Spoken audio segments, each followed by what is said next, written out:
शांत हो जाए, शांत रहिए, आप लोग शांत रहिए, शांत रहिए। अच्छा बाबू, अब इस मांग को दो तरीका है कि यहाँ पर मौजूद प्रशासन उच्चाधिकारियों तक पहुँचा दे, ठीक है, या फिर हम लोग खुद पहुँचाया जाए। समझ आप लोग बात को? तो अगर कंफर्म हो गया है कि उसमें आत्महत्या लिखा है और वो हत्या का मामला है, तो एक एक बार सब लोग ट्वीट करके प्रशासन को एक ट्वीट करिए और उसी ट्वीट को बार बार कर दीजिए कि जिला प्रशासन से यह मांग हो जाए कि इस मामले में रीपोस्टमार्टम किया जाए। 5 डॉक्टरों का पैनल बैठे और उसमें सभी वर्ग के डॉक्टरों का बराबर प्रतिनिधित्व हो। एक जो है ट्वीट जो है प्रशासन को कर दिया जाए, प्रशासन तक ये मांग पहुंचा दिया जाए। ट्वीट करने के बाद सब लोग एक एक बार फोन कर लेंगे। सहमत है कि नहीं सहमत है? मांग पहुंचाया जाए। अब जब हम मांग पहुंचा देंगे उनके तक और उधर से कोई प्रतिक्रिया नहीं होगी तो हम अपना संवैधानिक रूप से उनको सूचना देने की, अपनी मांग रखने की सारी बातें फॉलो कर लेंगे। उसके बाद हम लोग सड़क पर जाएंगे, अभी नहीं जाएंगे। पहले हम उनको अपनी मांग पहुंचा दे, उनका रिस्पांस देख लें, ठीक है। कल हम लोगों ने पोस्टमार्टम कराने के लिए दोपहर से लेकर के रात तक इंतजार किया और जब रात 12 बजे तक कोई नहीं आया तब जाकर के वहाँ नारेबाजी शुरू हुई। उसके पहले नहीं हुई, हो सकता है उसके पहले हम लोग करते तो और जल्दी काम हो जाता, लेकिन हम संविधान में विश्वास रखते हैं और हम जानते हैं कि प्रशासन को ये ड्यूटी दी गई है किसी तरीके से मामला शांत करो। तो किसी तरीके का मतलब केवल और केवल लाठीचार्ज प्रशासन समझती है, वो पीड़ितों का दर्द नहीं समझती है। तो हम ये कहना चाहते हैं कि सबसे पहले जितनी भी फॉर्मेलिटी है पूरा कर लिया जाए, उसके बाद न्याय मिलेगा कि नहीं मिलेगा हर वो काम किया जाएगा कि हमको न्याय मिले। लेकिन सबसे पहली बात यह है कि प्रशासन तक हम अपनी मांग को पहुंचा दें। तो अगर ये कंफर्म हो गया है कि पोस्टमार्टम रिपोर्ट में आत्महत्या लिखा गया है, क्योंकि देखने से जो हम लोगों ने बॉडी देखा वो देखने से लग रहा है हत्या है।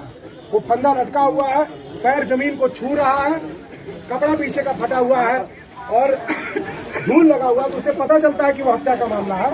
और उसमें अगर पोस्टमार्टम की जो बात है वो हमको संदिग्ध क्यों लगी है, ये भी सवाल उठता है। तो पहली बात तो यह है कि जब 12 बजे की घटना है तो अधिक से अधिक 3, 4, 5 बजे तक हमको पोस्टमार्टम करके बॉडी मिल जाना चाहिए था, लेकिन बड़े साजिश के तहत उस बॉडी को रोक के रखा गया कि रात में पोस्टमार्टम करा करके गुपचुप तरीके से मामला खत्म कर दिया जाएगा।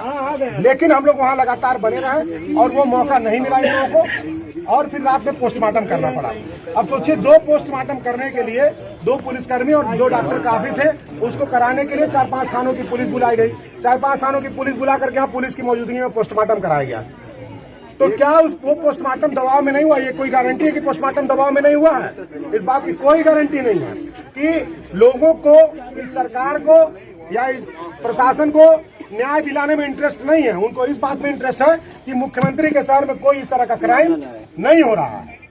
तो इस बात की सिक्योरिटी और अच्छी हो जाएगी अगर रीपोस्टमार्टम कर दें, उसमें भी आ जाए कि बच्ची आत्महत्या की है तो हम भी मान जाए, हमको भी तसल्ली मिल जाए। अगर शुरू में ही जो वो डेड बॉडी मिली बच्ची की 2-3 घंटे के अंदर पोस्टमार्टम करके दे दिए होते तो ना हमको कोई शंका होती ना किसी को कोई शंका होती, अब तक अंत्येष्टि हो चुकी होती, जो डॉक्टरों ने कहा होता मान लिया होता। लेकिन जो एक नाटक किया गया, रात में 12 बजे नारेबाजी करना पड़ा, भारी फोर्स आई, तो उससे लगता है कि कहीं न कहीं दाल में कुछ काला है और इस बात को छिपाने की कोशिश की जा रही है।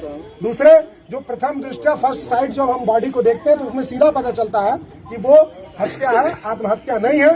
तीसरी बात, लड़की के मानसिक स्थिति से, लड़की के व्यवहार से, लड़की के बातचीत से, लड़की के परिवार से मिल करके कहीं से भी नहीं लगता कि वो किसी प्रकार के डिप्रेशन में थी कि वो सुसाइड कर ले। अगर उसको सुसाइड करना रहता पोखरे में कूद जाती, यहाँ पर सुसाइड करती को विश्वविद्यालय में जाएगी, एग्जाम देगी, उसके बाद सुसाइड करेगी और सुसाइड करने के लिए जाकर के वही रूम मिलेगा। आपको सोचना चाहिए कि हम कोई भी एक आम आदमी भी उस बात को समझ सकता है कि वो आत्महत्या नहीं हत्या है। तो हम इस बात की सिक्योरिटी चाहते हैं और कुछ नहीं चाहते हैं। एक बार आप लोग सब लोग अपना ट्विटर उठा करके और खोल करके देख लीजिए कि हाँ, जिलाधिकारी महोदय को ट्वीट कर दिया जाए, सीएम जी को ट्वीट कर दिया जाए, मुख्यमंत्री जी को ट्वीट कर दिया जाए कि हमारी मांग है कि रीपोस्टमार्टम कराया जाए, ठीक है।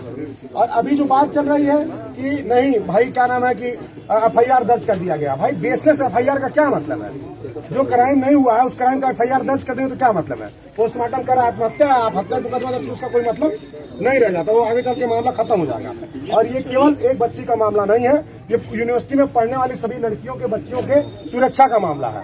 एक तरफ सरकार प्रचार कर रही बेटी बचाओ बेटी पढ़ाओ, लेकिन बेटियों की स्थिति अगर यूनिवर्सिटी में वो सेफ नहीं है, और अगर यूनिवर्सिटी में मान लीजिए घटना हो ही गई और उसकी पारदर्शिता से जांच नहीं होगी, आप जनता को विश्वास में नहीं ले पाएंगे, बेटियों को विश्वास में नहीं ले पाएंगे, तो कौन सी जनता, कौन सी बेटी यूनिवर्सिटी में पढ़ने जाएगी, कौन माँ बाप यूनिवर्सिटी में अपनी बेटियों को पढ़ने के लिए भेजेंगे।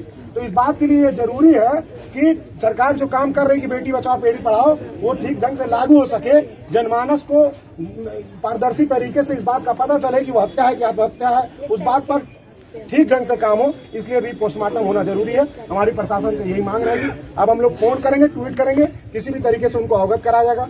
मुझे लगता है कि प्रशासन यहाँ पर विज्ञ है और प्रशासन भी हमारी बातें उच्च अधिकारियों तक पहुँचा देगी। सभी लोगों को धन्यवाद।